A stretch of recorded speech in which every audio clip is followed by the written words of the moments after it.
This video is for the 9-2 work together and on your own. In the workbook, I'm currently on page 203, and then in the textbook, I'm on page 254. So the instructions for the work together, they say the purchases journal for golden fabrics is given in the working papers. Your instructor will guide you through the following examples. Save your work to complete work together 9-3. So just to point out, we will be using this page for sections 9-2 all the way through 9-5, so don't lose it. Using October of the current year, journalize these transactions on page 10 of the purchases journal. Purchase invoices are abbreviated as P. So first of all, the page, let's put in 10 because we don't want to forget to do that. So there's 3 transactions. On October 2nd, we purchased merchandise on account from Pacific Supply, $3,252. This is purchase invoice 162. So I'm going to put in the date first of all. This is October 2nd. And now this one's going to be a little bit different. I do not have to put P162. I only need to put in 162. And the reason being is that this column here says purchase number. So anything in this column is going to be a purchase number. So I do not need to write the P in because the column heading already says that these are purchase numbers. Now, just to point out here, we're a merchandising company, so what we're doing is we are buying merchandise and then we will sell it later at a bit of a higher price in order to make a profit. When we buy merchandise, we call that purchases. And purchases is going to have a normal debit for their balance. So anytime we buy merchandise for our business, that's going to be a purchases with a debit here. Now, we are buying this on account. So I put accounts payable in a dash for whatever company or vendor we are buying this from. Accounts payable, that's still a liability. And our liability is increased with a credit. We're recording these here in the purchases journal. And how I know this has to be in the purchases journal is, first of all, it has a purchase number for their invoice. There's a P162. And I know purchase invoices have to go in the purchases journal. I can't put a purchase invoice down like, say, in the cash payments journal. Another reason that I know is we can only put transactions in the purchases journal if that transaction will have a purchases debit, so purchases DR, and an accounts payable credit, or CR. So it's the only time they can go in here, in this purchases journal. The purchases journal is only used for buying merchandise on account. If we buy merchandise with cash, it can't go in here. If we're buying supplies on account, it cannot go in here. So only for buying merchandise on account, which is what we're doing for this one here. So the rest of this here, this was from Pacific Supply. The only account I have to write down is Pacific Supply. I do not have to put accounts payable because there is an accounts payable column here, and there's only one column to write amounts in. This is 3,252. So there's one number to write in, but when we post this, this is going to be a debit to purchases and a credit to accounts payable for Pacific Supply. So because of that, there's only one number we have to write. Now the next 2 transactions are going to be very similar. On October 7th, we purchased merchandise on account from Coastal Company, $532. This is P163. So the very first thing we should do is we should put in our date. So we already put October on the first line, so we do not need to write it on the second line. I'm going to put in 7, and this is P163, and I need to put in 163. Notice these purchase numbers go in order. If they were to be missing one, something's wrong.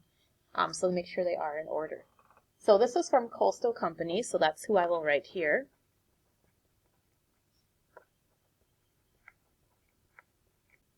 And since we purchase merchandise on account, this will go in our purchases journal. That's a purchases debit and accounts payable credit of $532. And our last one, on October 11th, we purchased merchandise on account from Wt Designs, $866, purchase number 164. So I'll put in my date, which is 11, put in my purchase number, which is, 164. I accidentally wrote down 3. So I'll put in the vendor I'm buying this from, which is Wt Designs.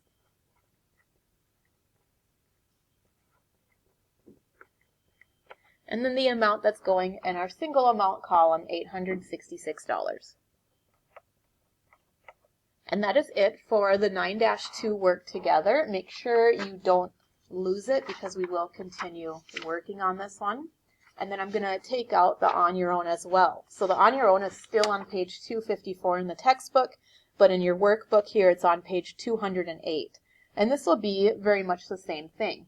The instructions read, the purchases journal for Copeland Company is given in the working papers. Work this problem independently. Save your work to complete on your own 9-3.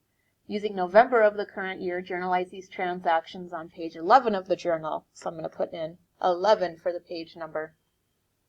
Purchase invoices are abbreviated as P. So remember, purchases journal is only used when we buy merchandise on account. Otherwise, we cannot use it. They will also always have a purchase invoice number, which means they will have a P by their document number. So first one, November 5th, we purchased merchandise on account from McKell Supply Inc., $2,548.25. That's purchase invoice 244. So first I'm going to put in my date, which is November 5th. And then 244 is going to be my purchase number. And then I will put in the account credited, which is my vendor I'm purchasing from, McKell Supply Inc.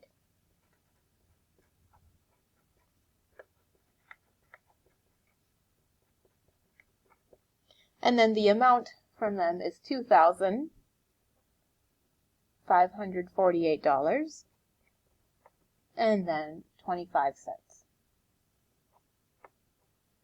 Next transaction on November 10th, we purchased merchandise on account from Tressler Corporation, $1,525, purchase number 245. So I'll put in my date, and I always like to put in my document number right away as well too, so I do not forget it. I'm buying merchandise on account, so this will work for my purchases journal, which I mean all of the transactions from today for this section 9-2 are from the purchases journal, but it is a good habit to get into to make sure we're putting them in the right journal. So Tressler Corporation, and then the amount $1,525.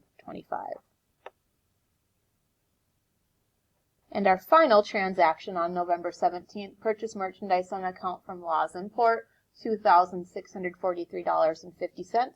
That's purchase number 246. So I'll put in my date and 246 and for purchase number, and my account, Laws Import,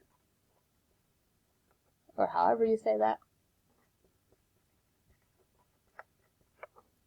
And that was for $2,643.50. So just make sure everything's filled in. We have our date, the month only goes on the first line. Otherwise there's the day, there's always an account credited. Do not write accounts payable, just only the vendor that we will be crediting. Purchase numbers go in order, and then make sure all of the amounts here are written clearly so that way you can read them.